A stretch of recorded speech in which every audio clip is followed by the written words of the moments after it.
Hello, as promised, I wanted to give you some more information about Chapter 14's Death and Dying. I don't usually record from home, or I'm not familiar with what I'm supposed to be doing. So this will be the first time, but there will be more, and I'll figure it out in the future.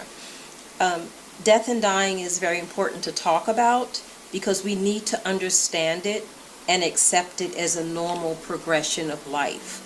Like I think I said before, is through the media with reports of death and sensationalized cases, we're kind of immune to this whole issue until it touches our life, our parents, our siblings, our friends, relatives, neighbors.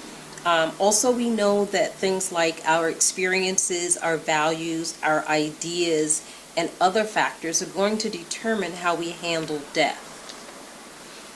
Death is a process of decline in body functions that results in death of an organism. It's defined as the final cessation of the vital functions that are capable of being restored. Determination of death is done either one by an irreversible cessation of circulatory and respiration functions, or irreversible cessation of all functions of the brain, including the brainstem. Biological death is the natural death that occurs. Cell death is a gradual death of a cell after all metabolic activity has ceased. I guess I really didn't want to talk about all of this. You can read it in your text. To determine death, they check the brain. If there's termination of the brain function, which is confirmed by an EEG, this is what reads the electrical activity of the brain cells. Usually they do this test and then they do it again in 24 hours to make sure the person has actually died. Society's views on dying, our views on dying, it has a lot to do with what we learn at home, on TV, etc. Like, how do we react when we know that someone's going to die? How do we react? And then when they talk about someone has died, or say if someone's ill, people who are dying experience what's called social death. And what that means is that the person that's very ill, that's going to die, is treated as if they're already gone. So they're excluded from conversations, they're talked about right in their presence, and people are not even acknowledging that this person is still there. Coping with loss is very important. It's important for the person that's dying, it's important for the family and friends, because they all suffer. When we talk about bereavement, we talk about loss, the loss that's experienced by a survivor. Grief is the mental state of distress that occurs as the reaction of someone passing. It may affect a person's eating, sleeping, thinking, working. It affects their feelings and their actions after a death has occurred. Mourning, we hear a lot about mourning. Someone just passed away, so the family is mourning.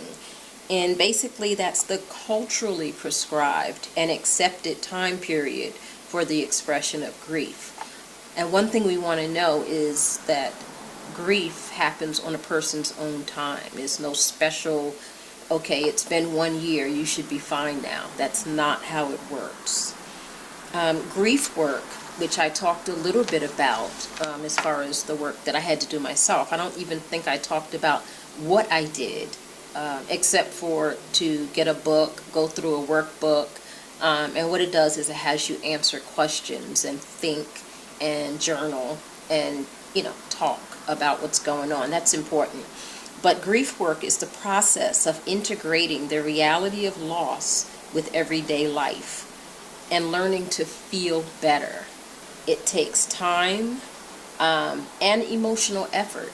And if a person does not deal with death, that it can linger on and may even cause depression.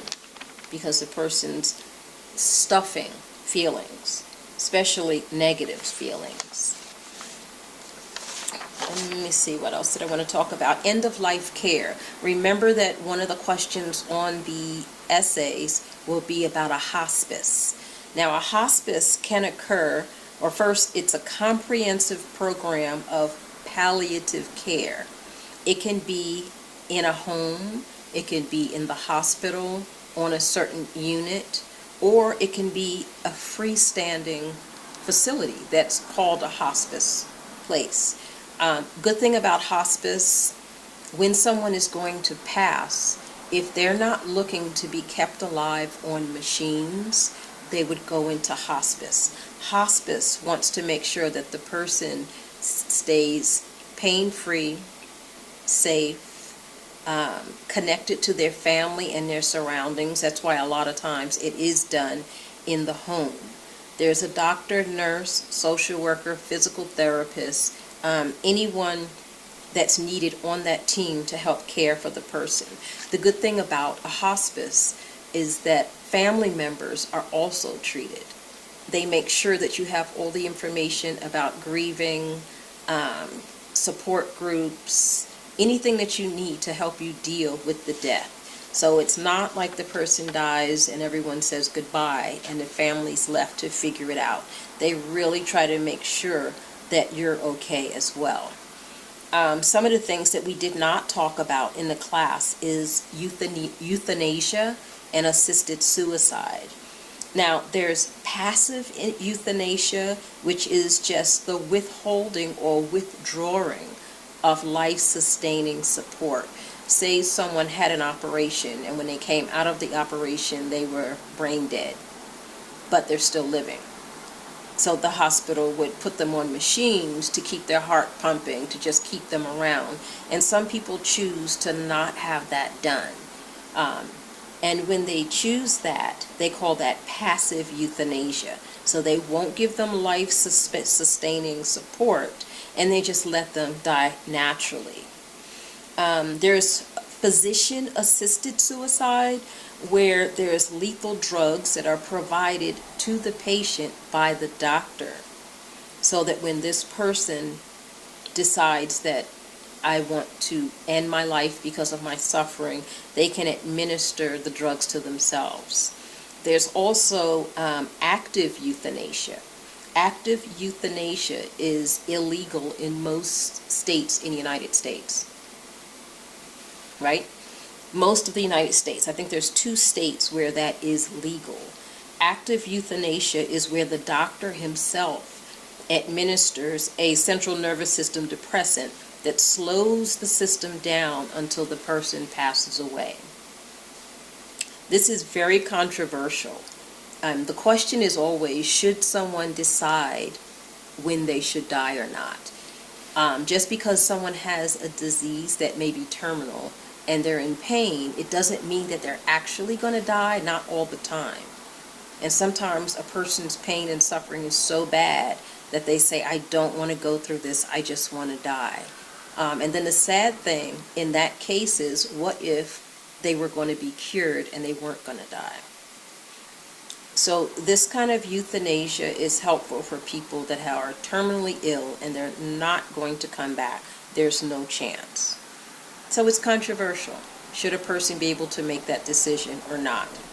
Some of the things that you have to fill out when you're even just having an operation like a tonsillectomy, they asked you to fill out an advance directive, a living will, and a healthcare proxy. An advance directive is a statement about medical treatment should you become unable. Say you had the operation and you're in a coma and you can't make a decision at all. That's an advance directive. A living will is a type of an advance directive that provides instructions regarding medical care that you wish to receive if you're unable to make the decision yourself. The other one is a healthcare proxy, and this is where you appoint somebody to make healthcare choices for you if you're unable. So say someone has an operation, something happens. they have your instructions, and they have the legal right to make decisions for you. Things that we need to think about, which usually we work in groups and talk about this, we didn't get a chance to. Things like end-of-life care. If you look in your resources, there's information in there about death and dying, end-of-life care, and you might even watch that video that's in resources. End-of-life care is home care, there's hospice, we talked about hospice, and there's hospital-based care. Already talked about withholding, withdrawing treatment, that whole issue of prolonging life or hastening death. Talked about advance directives already. Also know that when someone's going to pass away, there's a lot of activities that need to go on as far as arranging funeral services. You can look in your text. It's a long list of things.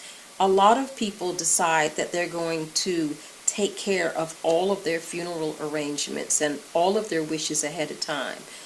People don't like to talk about this, but it's important, because if these things are not done and a person passes away, whoever's left has to make all of those decisions by themselves. So they're not only thinking about the fact that this person is gone and they're going through this grief, they also have to think about, what am I going to do? Like, I have to make all the decisions.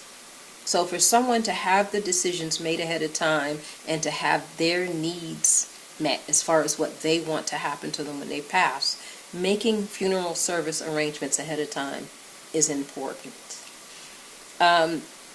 Things that you want to think about and know the definitions for is grief, mourning, and definitely that grief work.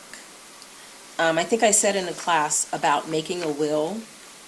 I'll just repeat this part right now because I know that this question is on the exam. Anyone over a certain age should have a will. Definitely, if you have a house, if you have children, you have responsibilities, you should have a will. Because if you pass away and there are no instructions, that means that the government takes over, which I talked about in class. If someone dies without a will, it's called intestate. intestate. It's called dying intestate, and the government makes all the choices. I really think that that's all I want to talk about. In your textbook, they talk about, when they talk about grief, they talk about the 5 psychological stages. Well, just make sure that you really read the chapter. Read the chapter. But this is just some of the information that I wanted to talk about in class, which I didn't get a chance to. Okay, make sure you study. Make sure you study and be ready for the exam on Monday. A pen, a pencil, 4 sheets of paper, 1 sheet of paper for each essay.